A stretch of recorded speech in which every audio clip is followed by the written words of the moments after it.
प्रधानमंत्री नरेंद्र मोदी शनिवार को दिल्ली में राष्ट्रीय स्वच्छता केंद्र का करेंगे उद्घाटन। राष्ट्रपिता महात्मा गांधी को समर्पित होगा राष्ट्रीय स्वच्छता कार्यक्रम।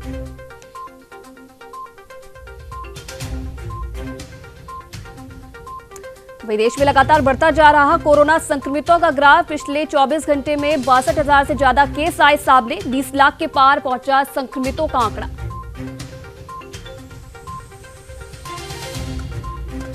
नोएडा को मिला 400 बेड का कोविड-19 अस्पताल। सीएम योगी ने किया अस्पताल का उद्घाटन। नोएडा में कोरोना के बढ़ते मामलों को लेकर करेंगे रिव्यू मीटिंग। सपा संरक्षक मुलायम सिंह यादव की बिगड़ी तबीयत। लखनऊ मेदांता अस्पताल में कराए गए भर्ती। डॉक्टरों की निगरानी में उपचार जारी।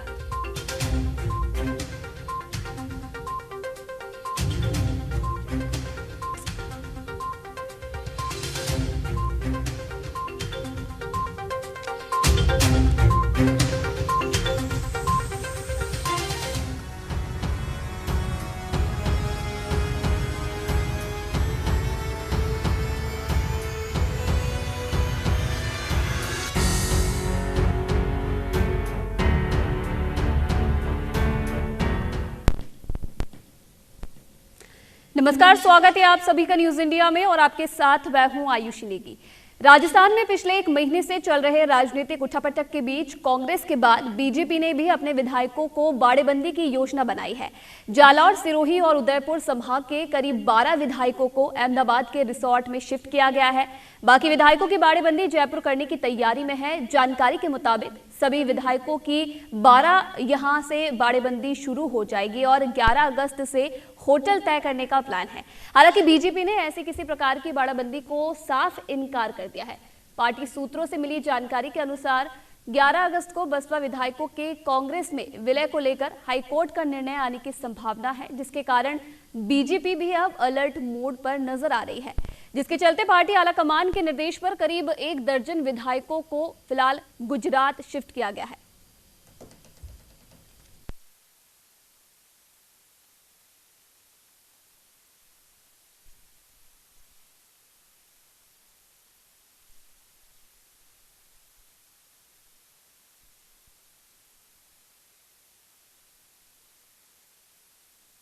लगातार राजनीतिक उठापटक जारी है। वहीं कांग्रेस के बाद अब बीजेपी अपने विधायकों की बाड़ेबंदी कर रही है।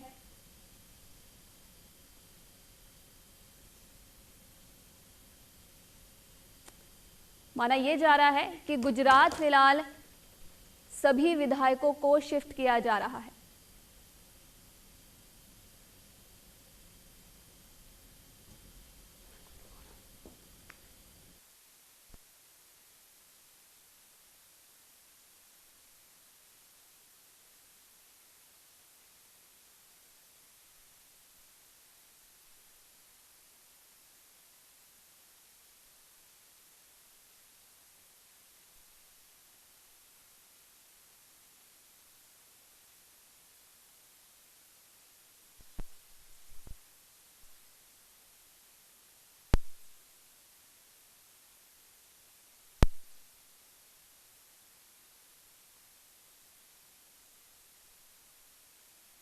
उठापटक लगातार जारी है।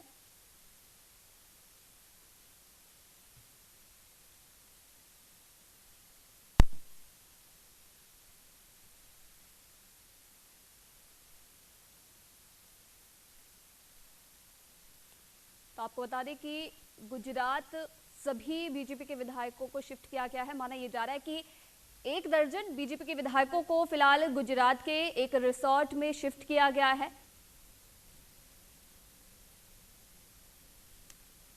तो वही इसी खबर पर ज्यादा जानकारी के लिए वरिष्ठ संवाददाता रमेश पुरोहित हमारे साथ यहां पर जुड़ चुके हैं। रमेश जी, जिस प्रकार से कहीं ना कहीं कांग्रेस की तरफ से तमाम विधायकों की बाड़ेबंदी फिलहाल की गई है, जैसलमेर में सभी विधायकों को रखा गया है और अब वहीं दूसरी तरफ विपक्ष यानी कि बीजेपी भी अपने विधायकों की बाड़ेबंदी करने जा रही है, क्या कुछ फिलहाल जानकारी आपके पास है पूरी खबर को लेकर?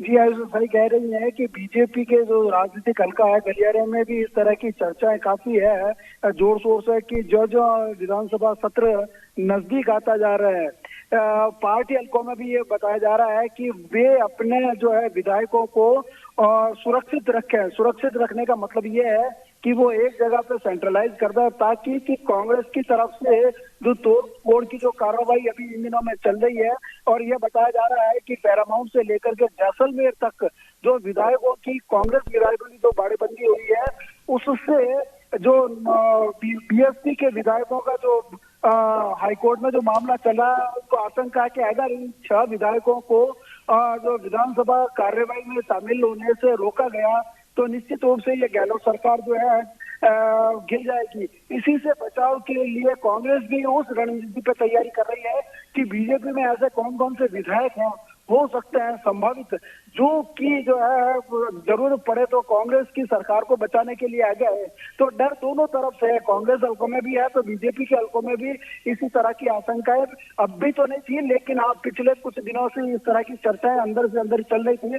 कल भी जो है डॉक्टर सतीश पूनिया जो बीजेपी के अध्यक्ष है उन्होंने इस बात को सिरे से खारिज कर दिया। उनकी जानकारी और संज्ञान में भी यह लगा कि मीडिया रिपोर्ट में इस तरह की बातें आ रही है कि बीजेपी भी अपने विधायकों की बाड़ेबंदी कर रही है।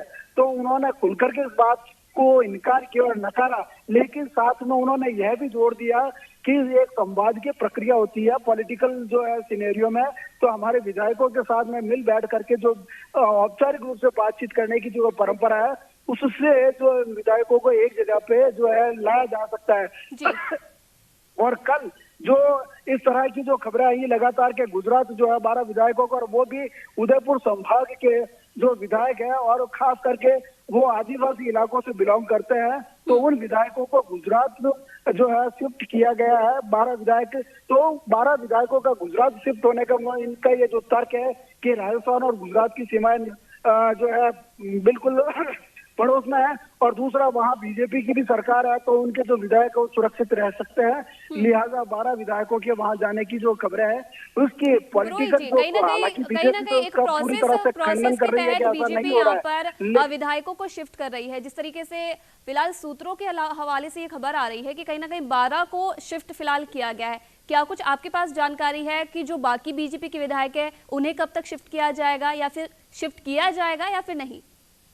ये जो बाकी के जो विधायकों की जो बात हो रही है उसमें भी जो कल है रामलाल जो शर्मा है प्रवक्ता है बीजेपी के और मीडिया से लगातार वो इंटरेक्ट करते रहे उनका भी यही कहना था कि बाकी के जो विधायक है वो जयपुर के आसपास और जयपुर में भी उनके लिए जो है शिविर ये बाड़ाबंदी का शब्द का इस्तेमाल ना करके वो कह रहे हैं कि किस तरह का शिविर आयोजित किया जाएगा जिसमें कि विधानसभा सत्र के दौरान जो सवाल उठाए जाने हैं एक दूसरे से इंटरेक्ट करना है और किस तरह की रणनीति बनानी है अगर कोई स्थिति आती है सरकार के विश्वास प्रस्ताव को लेकर या अविश्वास प्रस्ताव को लेकर। हालांकि अविश्वास प्रस्ताव लाने का कतई इरादा नहीं रख रही है बीजेपी लेकिन अगर वोटिंग के इस तरह की जो अगर मान लो परिस्थितियां उत्पन्न होती है तो बीजेपी के विधायक किस तरह से रिएक्ट करेंगे उस तरह की भी एक रणनीति बनाने का जो है इनका इरादा है। तो ये जो है खुल करके इस बारे में कोई बातचीत नहीं करना चाह लेकिन अंदर खाने कई तरह की जो राजनीतिक हलचल जो चल रही है उससे लगता है कि बीजेपी भी अपने विधायकों को एक जगह पर रख करके आने वाली राजनीतिक परिस्थितियां और चुनौतियों से किस तरह से मुकाबला किया जाए। चलिए पुरोहित जी आप बने रहिए हमारे साथ। यहाँ पर सत्येंद्र भारद्वाज जी जुड़ चुके हैं कांग्रेस नेता। ये बहुत बहुत स्वागत है सत्येंद्र जी न्यूज इंडिया में आपका। सत्येंद्र जी क्या आप तक मेरी आवाज आ रही है? सत्येंद्र जी क्या आप मुझे सुन पा रहे हैं? मैं सुन पा रहा हूँ। नमस्कार जी बहुत बहुत स्वागत है आपका न्यूज इंडिया में। सत्येंद्र जी जिस प्रकार से कहीं ना कहीं कांग्रेस लगातार विधायकों की बाड़ेबंदी करते आ रही थी, पहले जयपुर में विधायकों की बाड़ेबंदी की गई, उसके बाद अब जैसलमेर में रखा गया और उन्हीं पद चिन्हों पर अब कहीं ना कहीं बीजेपी भी चल रही है, बीजेपी की तरफ से बाड़ेबंदी की गई है, क्या कुछ कहेंगे आप? यह तो वैसे आंतरिक मामला मैं क्या कहूँगा बट बीजेपी भी डरी हुई है। बीजेपी को भी हर पार्टी में कुछ न कुछ विचारधारा नेतृत्व को लेकर बात होती रहती है। बीजेपी आंतरिक मामला है, बीजेपी इसको अपने हिसाब जी सत्येंद्र जी, जिस प्रकार से जब कांग्रेस के विधायकों की बाड़ेबंदी की गई थी तो सबसे ज्यादा सवाल बीजेपी की तरफ से उठाए गए थे। कहीं ना कहीं बीजेपी का साफ तौर पर कहना था कि कांग्रेस के विधायकों में असमंजस की स्थिति कहीं ना कहीं बनी हुई है, विधायकों में एकजुटता नहीं है और इस कारण से कहीं ना कहीं कांग्रेस को अब मजबूरन अपने विधायकों को बाड़े में रखना पड़ रहा है। क्या अब यही बात बीजेपी में भी सामने आ रही है? क्या लगता है आपको? मैं कहना चाहता हूँ बीजेपी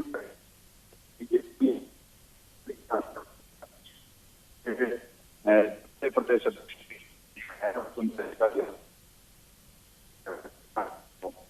जी चाहूंगा, आंतरिक मामला है।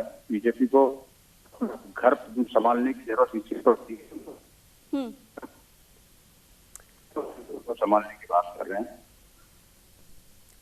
चलिए, तकनीकी खामी की वजह से साफ आवाज फिलहाल सत्येंद्र जी के यहाँ पर नहीं आ पा रही है, वापस से जुड़ने की कोशिश करेंगे। पुरोहित जी, आपके पास वापस आना चाहूंगी। जिस प्रकार से लगातार हम कहीं ना कहीं देख रहे थे, सबसे ज्यादा निशाना जब कांग्रेस की बाड़ेबंदी यहाँ पर की गई थी, सबसे ज्यादा निशाना बीजेपी की तरफ से साधा जा रहा था। कहीं ना कहीं साफ तौर पर बीजेपी के तमाम बड़े नेताओं का कहना था कि कांग्रेस के विधायकों में एकजुटता नहीं है, वही एकजुटता लाने के लिए विधायकों को एक साथ रखा जा रहा है। क्या अब यही बात बीजेपी पर भी लागू होती है? क्या कहीं ना कहीं टूट फूट की राजनीति अब बीजेपी के अंदर भी देखने को मिल रही है और इसलिए भी जो विधायक है उनकी बाड़ेबंदी करने की जरूरत आन पड़ी है? इस बात यह है कि बीजेपी लगातार जो है कांग्रेस के ऊपर, पिछले आप देख लीजिए कि राज्यसभा का चुनाव से लेकर के अब तक की जो स्थिति है उसमें सबसे ज्यादा जो है हालात जो है खराब कांग्रेस के और गहलोत सरकार के ऊपर संकट है।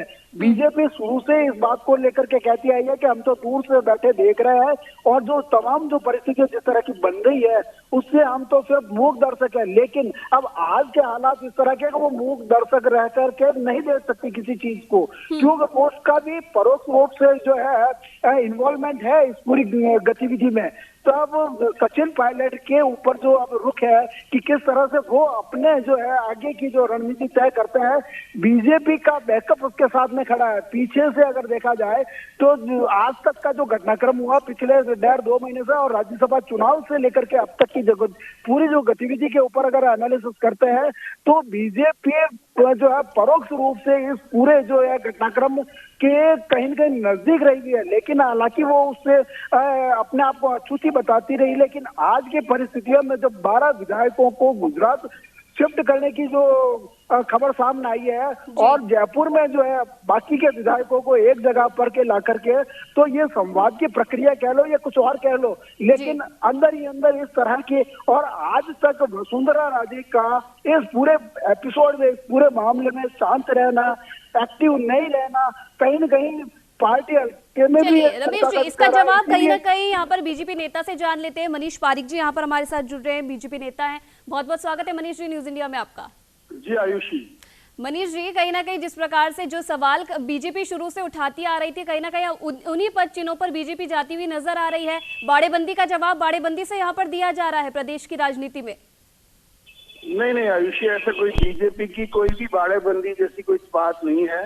उसका कारण भी ये है कि ये तो जो सरकार जिनकी संकट में है वो जाने, एक बात। दूसरी बात ये कि वो ही उल्टे बीजेपी पे आरोप लगाते हैं कि ये सब इसलिए हो रहा है कि बीजेपी यहाँ पर कोई ना कोई इंटरेस्ट उनका है, जबकि वास्तविकता नहीं है। उन्हीं के मुख्यमंत्री हैं, उन्हीं के उप मुख्यमंत्री हैं, उन्हीं के 20 विधायक हैं जो अलग जाकर बैठ गए हैं, उन्हीं के सचेतक है जिन्होंने मुकदमा दर्ज कराया, उन्हीं की एसओजी है जिनके अंडर में मुख्यमंत्री की काम करती है। तो सब कुछ उनका ही प्रायोजित कार्यक्रम है ये। तो मनीष जी, 12 विधायकों को गुजरात भेजने की जरूरत कहाँ पर आन पड़ी है आपको? नहीं, मैंने आपको कहा कि ये कोई बात नहीं है कि वो बीजेपी ने बाड़ाबंदी करने के लिए गुजरात में भेज दिया है, ऐसा नहीं है। सबसे बड़ी बात यही है कि भारतीय जनता पार्टी के 75 विधायक हैं और जो 75 विधायक हैं वो बड़े महत्वपूर्ण इसलिए हो जाते हैं क्योंकि कांग्रेस पार्टी की सरकार चली गई है, उनके पास कोई समर्थन नाम की, जो मेजोरिटी नाम की चीज नहीं है। तो ऐसी दशा में निश्चित तौर पर जो बातें की जाएगी, राजनीतिक आधार पर कयास लगाए जाएंगे, उनको रोकने के लिए ऐसे होता है। अंततः उसका कोई परिणाम आप देखने को आपको मिलेगा, तब आपको ध्यान आएगा कि सब कुछ कांग्रेस का किया धरा है, वो सचिन पायलट का अपना धड़ा है। कहीं ना कहीं आप साफ तौर पर इनकार कर रहे हैं कि जो विधायकों को शिफ्ट किया गया है गुजरात के एक रिसोर्ट में, वो कहीं ना कहीं बाड़ेबंदी नहीं है। तो चलिए आप ही बता दीजिए कि आखिरकार क्यों इन विधायकों को अलग रखा गया है? नहीं, मैंने आपको कहा कि जो बीटीएस के विधायक हैं, जो भी उन्होंने ऐसे कहा कि हम कांग्रेस पार्टी के साथ जा रहे हैं। एक बात, पहले उनकी गाड़ी की चाबी निकाली गई थी और वो शिकायत कर रहे थे कि हमको जबरदस्ती ये गाड़ी की चाबी मेरी निकाल ली है, मैं तो कांग्रेस को समर्थन करने वाला नहीं हूँ। लेकिन आपने देखा किस तरह से वो दूसरे ही दिन वहां पर मनीष जी मेरा सवाल ये है कि जो 12 विधायक बीजेपी के रिसोर्ट में गुजरात में रखे गए हैं, आखिरकार उनको अलग रखने की जरूरत कहाँ पे आ पड़ी है? जी, मैंने आपको कहा जिस तरह से कांग्रेस पार्टी ये काम कर रही है, इसमें आपराधिक षड्यंत्र की बू आती है। निश्चित तौर पर हमारे विधायकों को नुकसान पहुंचाया जा सकता है, कोई व्यक्ति घायल हो जाए, नहीं आ पाए वोट देने, इस तरह की बातें भी है। मैंने आपको कहा तो निश्चित तौर पर सरकार का दुरुपयोग किसी भी लेवल पे जाके कांग्रेस पार्टी कर रही है। तो मनीष जी कहीं ना कहीं ये तो बाड़ेबंदी हुई ना, कहीं ना कहीं ये बाड़ेबंदी तो हुई ना। आपको डर है कहीं ना कहीं अगर विपक्ष की तरफ से या फिर जो प्रदेश सरकार की तरफ से अगर आपके विधायकों को यहाँ पर जोड़ तोड़ करने की कोशिश की जाएगी तो कहीं ना कहीं विधायक उस बात में आ सकते हैं और इसलिए विधायकों को अलग रखा जा रहा है। पार्टी की तरफ से कोई भी 12 विधायकों का बाड़ा नहीं बनाया गया है और कोई भी शिफ्ट उनको अहमदाबाद जो किया हुए हैं गए हैं, जो भी कोई है उसमें भारतीय जनता पार्टी ने नहीं किया ये काम। मैं आपको ये कहना चाहता हूँ as a party is concern. दूसरी बात, जो ये आपस में इनकी कोई बात है, ये विधायक आपस में मिलकर, चूंकि उनकी भी सेपरेट लीगल एंटिटी है, वो निश्चित तौर पर उन्होंने कुछ तय किया है तो वो, लेकिन भारतीय जनता पार्टी ने कोई बाड़ा नहीं बनाया है, मैं ये कहना चाह रहा हूँ। पुरोहित जी, जिस प्रकार से मनीष जी की बात आप सुन रहे होंगे, कहीं ना कहीं साफ तौर पर इनकार कर रहे हैं कि जो 12 विधायकों को बाड़ेबंदी करने की बात यहाँ पर सामने आ रही है साफ तौर पर झूठ है, नहीं हो रही है बीजेपी के विधायकों की बाड़ेबंदी। इनसे थोड़ा सा ये पूछ लिए सवाल कि ये 12 का आंकड़ा क्यों आया? 12 नंबर की जगह पे 14 नंबर हो सकते, 16 हो सकते थे, 7-8 हो सकते थे। सवाल ये नहीं है कि इनके विधायक बाहर गए, गुजरात गए, कहीं पे भी गए, लेकिन इन 12 का आंकड़ा का मतलब ही यही है कि कहीं न कहीं बीएसपी के जो 6 विधायक अगर अयोग्य घोषित हो जाते हैं तो अशोक गहलोत जो सरकार है वो क्या नाम से उसका होता था, वो डाउनफॉल की स्थिति में आती है। तो उन 6 विधायकों की जो है पूर्ति करने के लिए हो सकता है कि कांग्रेस इन 12 विधायक जो इन्होंने सेंट्रलाइज किया, चिन्हित किया, वही क्यों गए? बाकी इनके तो 75-73 विधायक है, कोई भी 12 चले जाता है। लेकिन एक सोची समझी रणनीति के तहत ये सारा खेल हो रहा होगा कि जो है दक्षिणी राजस्थान के आदिवासी इलाकों के इन 12 विधायकों को वहां पे शिफ्ट करने का पीछे कई कारण हो सकता है, जिसमें मेरे को ऐसा लग रहा है कि हो सकता है कि बीएसपी के 6 विधायक अगर अयोग्य घोषित हो जाते हैं तो ये सरकार अल्पमत में आ जाती है और अशोक गहलोत को राजनीति का जादूगर कहा जाता है। इसीलिए धारीवाल ने भी कहा कि 14 तारीख को जो है अशोक गहलोत की जादूगरी देखी जाएगी। तो किस आधार पर, किस जो विश्वास के साथ जो है धारीवाल कह रहे हैं, तो चलिए जवाब जान लेते हैं। मनीष जी क्या कुछ कहना है? जो 12 का आंकड़ा है ये 14 या 15 भी हो सकता था, 12 विधायकों को क्या कुछ सोच समझकर अलग रखा गया है? नहीं, मैंने आपको कहा आयुषी, ये 12 भी आपने ही बताए हैं।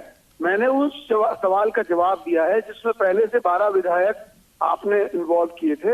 ये 10 भी नहीं है और 8 भी हैं। ये मैं कहना चाहता हूँ कि ऐसा कुछ है ही नहीं। एक ऐसा कुछ दूसरी बात जी, जो मैंने आपको कहा कि जिस लेवल पर अशोक गहलोत जी अपनी सरकार बचाने की मुहिम पर लगे हैं और इनकी आपस में जो भी कोई प्रॉब्लम है उसमें सब आपने देखा है, बीटीएस की मुसीबत हो रही है, बसपा की मुसीबत हो रही है, माकपा की मुसीबत हो रही है, और ये सब लोग जिस कदर इन्होंने बाड़ाबंदी करके एस्पेक्ट पर, हॉर्स ट्रेडिंग एस्पेक्ट पर ओपन बयान दिए हैं तो वो अपनी किसी भी लेवल पर जाएंगे। लेकिन मैं समझता हूं कि भारतीय जनता पार्टी सबसे राष्ट्रवाद को मानने वाली पार्टी है। जो कमिटेड विधायक हैं वो कहीं जाने वाले नहीं है। अब अगर उन्होंने मनीष जी आप बने रहिए हमारे साथ। अभिषेक जोशी उदयपुर संवाददाता हमारे साथ यहाँ पर जुड़ रहे हैं। ऑर्गेनाइज्ड एस्पेक्ट पर बाड़ाबंदी नहीं की है। चलिए मनीष जी, अब अभिषेक जोशी हमारे संवाददाता हमारे साथ जुड़ रहे हैं। अभिषेक, जिस प्रकार से लगातार आप बात सुन रहे होंगे मनीष जी की, कहीं ना कहीं इनका साफ तौर पर कहना है कि ये सिर्फ अफवाहें यहाँ पर फैलाई जा रही है कि बीजेपी के 12 विधायकों की बाड़ेबंदी की गई है। लेकिन कहीं ना कहीं चलिए मनीष जी के हिसाब से अगर हम चले तो इन अफवाहों में ये बात भी शामिल आ रही है कि उदयपुर के सबसे ज्यादा विधायक इस बाड़ेबंदी में शामिल है। क्या कुछ जानकारी है आपके पास? जी आयुषी, बताना चाहूंगा कि सबसे पहले मेरी बात शुरू करने से पहले मैं बता दूं कि प्रदेश की सरकार का ऊंट किस करवट बैठेगा यह आज तक मेवाड़ की राजनीति से तय होता आया है। जब जब भी प्रदेश की सरकार बनी है तब तक जो मेवाड़ की सरकार है उसी ने प्रदेश की सरकार की जो रणनीति है वह तय की है। हमेशा मेवाड़ प्रदेश की सरकार के साथ रहा है। लेकिन इतने सालों के इतिहास के बाद पहली बार ऐसा हुआ है कि प्रदेश की सरकार अलग है और मेवाड़ की सरकार इस बार अलग हुई है। और जहां तक बीजेपी के विधायकों की बाड़ेबंदी की बात है, तो इसमें दो बातें बिल्कुल निकलकर सामने आ रही है कि जिस तरह से अशोक गहलोत के पास बहुमत सिद्ध करने के लिए बिल्कुल बॉर्डर का आंकड़ा है, तो कहीं ना कहीं सुप्रीम कोर्ट के फैसले आने के बाद उनके विधायकों की कमी हो सकती है। और इसी को देखते हुए बीजेपी को भी इस बात का अंदेशा है कि मेवाड़ में भी इस तरह की घुसपैठ, जो मतलब इस तरह की जो बात है वो हो सकती है। और राजस्थान सरकार द्वारा बीजेपी के जो विधायक हैं उनसे खरीद फरोख्त की जा सकती है। और इसको भ्रमण का नाम देते हुए, प्रशिक्षण शिविर का नाम देते हुए यहाँ के विधायकों को गुजरात ले जाया गया है। तो कहीं ना कहीं आप इस बात पर मोहर लगा रहे हैं कि विधायकों को गुजरात ले जाया गया है, अभिषेक? जी बिल्कुल, सूत्रों के हवाले से जहां तक सूचना मिली है उसमें यह सूचना मिली है कि उदयपुर से विधायकों को पहले सिरोही ले जाया गया, वहां से कुछ विधायकों को सम्मिलित करते हुए पालनपुर के रास्ते गुजरात ले जाया गया है। मनीष जी आप क्या कहेंगे? मनीष जी आप क्या कहेंगे? आप मैं यही कहूंगा आयुषी कि मौसम अच्छा है, कोई घूमने जा रहे होंगे। मैं भारतीय जनता पार्टी ने कोई भी इस तरह का प्लान नहीं किया है, ना ही वहाँ कोई सूचना आई है। अभिषेक को भी आप पूछ सकते हैं कि भाजपा के किस नेता ने आपको कहा, किसी एमएलए से आपकी बात हुई या कोई व्यक्ति पदाधिकारी भाजपा का जो कह रहा हो कि मेरी गाड़ी में बैठ के जा रहे हैं कि आ रहे हैं या वहाँ रुकेंगे, मेरी होटल वहाँ पे है, वहाँ ठहरेंगे, यहाँ खाना खाएंगे, ऐसी कोई भी पुष्ट समाचार नहीं है। इसका मतलब ये है आपकी पार्टी के एक बड़े नेता का ये कहना है कि बीजेपी के नेताओं से यहाँ पर संपर्क करने की कोशिश की जा रही थी और इसलिए गुजरात उन्हें भेजा गया है। नहीं, मैंने आपको कहा संपर्क तो ये जाने जो उस आदमी से संपर्क हुआ वो बता सकता है। मनीष जी मुझे लगता है कहीं ना कहीं आप अपडेट फिलहाल अभी तक नहीं है, आपको नहीं पता चल रहा है कि आपकी पार्टी के ही अंदर क्या कुछ चल रहा है, विधायकों की बाड़ेबंदी की जा रही है या नहीं की जा रही है। नहीं आयुषी, मैंने कहा बीजेपी का कोई अधिकृत बाड़ाबंदी नहीं है और इसका कारण मैंने आपको बताया है कि इस तरह की कोई भी सूचना ऐसी मेरे पास भी नहीं है। और चलिए राजस्थान की सियासत में जो अभी तक वसुंधरा राजे सिंधिया जो कि पूर्व मुख्यमंत्री रह चुकी हैं, अभी तक पूरी चुप्पी उन्होंने इस पूरे घमासान में क्यों साधी हुई है? इसका जवाब दे दीजिए। वसुंधरा जी मुख्यमंत्री रही हैं, उनका अपनी डिग्निटी है, सेंटिटी है, वो अपने हिसाब से व्यवहार करती हैं और जहां पर उनका रोल होता है वो निभाती हैं, इसमें कोई दो राय नहीं। एक बात मैं तो ये भी कहना चाहता हूँ आयुषी, पूरे 5 साल तक भाजपा की सरकार रही, मुख्यमंत्री पूर्व मुख्यमंत्री अशोक गहलोत के नाते कभी सदन में ही नहीं आए, तब तो उनसे कोई नहीं पूछा कि आपकी भूमिका नहीं निभा रहे हैं, क्या नहीं कर रहे, कहाँ चले गए आप। लेकिन सबसे बड़ी बात यह है कि वसुंधरा जी बहुत एक्टिव लेडी हैं। लेकिन कहीं ना कहीं जिस प्रकार से राजस्थान में राजनीति पूरी तरह से हो रही है, शुरू से ही बीजेपी पर तमाम बड़े आरोप लग रहे हैं, खरीद फरोख्त का आरोप लगा है, आपके बड़े नेता पर यहाँ पर ऑडियो टेप वायरल करने का आरोप लगा है, तो कहीं ना कहीं इसमें तो वसुंधरा राजे को कुछ ना कुछ कहना चाहिए था। कहीं ना कहीं ये माना जाए कि बीजेपी में भी 2 गुट यहाँ पर बनने शुरू हो गए हैं। जी मैंने कहा उनकी अपनी डिग्निटी है, उनकी अपनी सीजननेस है, वो क्यों हर विषय पर टिप्पणी करेंगी। एक बात, दूसरी बात, जो भारतीय जनता पार्टी के जिस नेताजी पर झूठा आरोप लगाया उसको पुष्ट नहीं कर सके, बाद में वही मुकदमे वापस ले रहे हैं। आपने देखा कांग्रेस पार्टी किस कदर बैकफुट पे आ गई है कि वो जो राजद्रोह का मुकदमा लगाती उसको वापस ले रही है, भ्रष्टाचार का मुकदमा लगा रही है उसको ले रही है। कोर्ट ने कहा है कि जिन 3 लोगों को आपने गिरफ्तार किया उनको तुरंत छोड़ दीजिए। तो मैं ये कहना चाहता हूँ कि सरकार तो खुद ही पिछले पंजे पर खड़ी है, उसने किस कदर पुलिस का दुरुपयोग किया है, माननीय अशोक गहलोत जी के कहने पर किस कदर पुलिस उनके अंगरक्षक के बतौर काम कर रही है, और ये सब दुनिया ने देखा है। कोई बात है नहीं, कोई बीच में आरोप किसी का है नहीं, केवल खुद ही बना रहे हैं कहानी और खुद ही बिगाड़ रहे हैं। तो सबसे बड़ी बात यह है कि ऐसी दशा में इस गैर जिम्मेदार सरकार के मुख्यमंत्री को इस्तीफा दे देना चाहिए। तो चलिए कहीं ना कहीं कांग्रेस इल्जाम लगा रही है, बीजेपी को बदनाम करने की कोशिश की जा रही है, इस नाते कम से कम वसुंधरा राजे कुछ बोल लेती है यहाँ पर। उन्होंने कहा ही है, उन्होंने कहा मेरा काम मैं करती हूँ, स्वाभिमान के साथ कोई समझौता नहीं होता है, दोनों बातें कही है। और उसका कारण ये है कि जो कांग्रेस पार्टी है उसने किसी को भी नहीं छोड़ा है। उसने कभी केंद्रीय मंत्री पर आरोप लगा देंगी, कभी माननीय मुख्यमंत्री जी, पूर्व मुख्यमंत्री जी पे लगा देंगे, कभी कहेंगे कि यहाँ का नेतृत्व अकुशल है, वो अभी इमेच्योर है, कभी ये कहने लगेंगे। तो मैं ये कहना चाहता हूँ पुरोहित जी, जिस प्रकार से मनीष जी सभी बातों से यहाँ पर नकार रहे हैं, चाहे वो बाड़ेबंदी की यहाँ पर बात करे या फिर वसुंधरा राजे की नाराजगी की बात करें, तो कहीं ना कहीं सभी बातों को मनीष जी यहाँ पर नकार रहे हैं। उनका कहना है कि बीजेपी में किसी प्रकार की ऐसी कोई बातें नहीं हो रही है, बाड़ेबंदी नहीं की जा रही है, किसी प्रकार की नाराजगी नहीं दिखाई दे रही है। सब है जो ये कांग्रेस की चाल है, जो बीजेपी में फूट डालने की कोशिश कर रही है। सही बात तो ये है कि पिछले काफी समय से मैं लगातार ये कहता आ रहा हूँ कि राज्यसभा के चुनाव से लेकर के आज तक जब भी ये डिबेट हो रही है, तब तक भी बीजेपी जो है परोक्ष रूप से इस पूरे जो स्कैंडल में कहीं न कहीं इसके जो हाथ है खुल करके अब वो सामने आई है, जिसमें ये कही जा रही है कि जो है सचिन पायलट कुछ करे गए तो हम उसके साथ में हमारी रणनीति को तय करेंगे। अब पायलट साहब अपनी जो है कोई इस तरह का कोई इंडिकेशन अभी तक नहीं दिया उन्होंने कि वो क्या करना चाह रहे हैं। तो इसलिए असमंजसता की स्थिति सबसे ज्यादा बीजेपी में है कि वह आगे क्या एक्शन ले। इसीलिए जो है विधायकों की बाड़ाबंदी के नाम से जो है बाड़ाबंदी शब्द का इस्तेमाल न करते हुए संवाद जो प्रशिक्षण शिविर के नाम से जो इकट्ठा कर रहे हैं, एक जगह पे सेंट्रलाइज हो रहा है, उसका मकसद ही यही है कि विधानसभा सत्र के दौरान वो किस तरह से एक्शन करेंगे।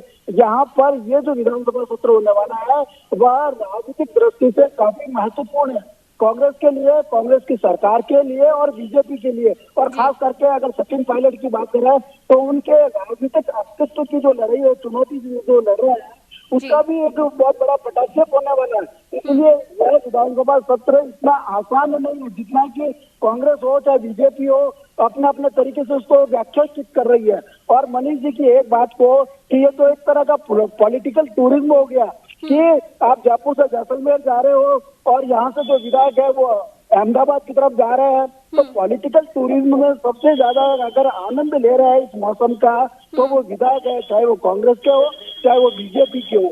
कहीं न कहीं ऐसा लगता है कि कोरोना की इस महामारी में रोजाना 1000 से ज्यादा राजस्थान में जो है संक्रमितों की संख्या हो रही है, किसी को भी कुछ लेना।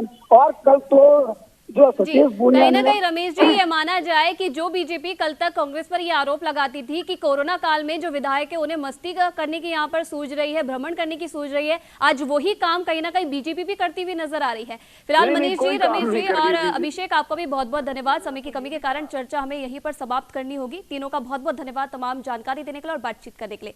तो जिस प्रकार से राजस्थान की सियासत में लगातार करवट बदलती जा रही है, बाड़ेबंदी का दौर लगातार जारी है, जहां पिछले कई दिनों से कांग्रेस की तरफ से विधायकों की बाड़ेबंदी की गई थी, तो वहीं अब खबर ये आ रही है कि बीजेपी ने भी अपने 12 विधायकों को अहमदाबाद शिफ्ट किया है। गुजरात के एक रिसोर्ट में सभी विधायकों को रखा गया है। प्रशिक्षण का नाम फिलहाल इसे दिया जा रहा है, लेकिन क्या कुछ इसके पीछे सच्चाई है आगे आने वाले समय में ये देखा जाएगा। फिलहाल इस खास कार्यक्रम में इतना ही। आप देखते रहिए